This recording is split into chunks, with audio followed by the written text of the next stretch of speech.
Nguni, poleni na ongereni kwa wale wote ambao wamefanikisha kuamka.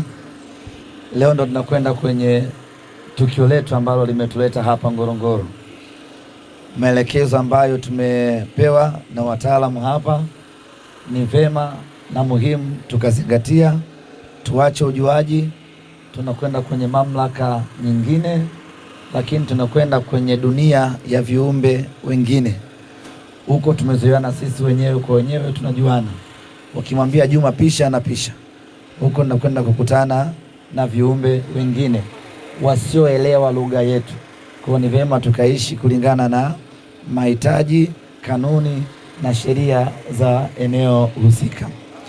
Tunataka shughuli yetu tuifanye kwa haraka, tuimalize kwa haraka, tuweze kurejea huko mjini, watu endelee na taratibu nyingine, kwa sababu hakuna aliyekula hapa na kule chini hakuna chakula. Kwa hiyo tukikaa chini muda mrefu, maana yake watu wote hapa tutaumwa njaa, na tukisikia njaa tutakuwa hatuelewani.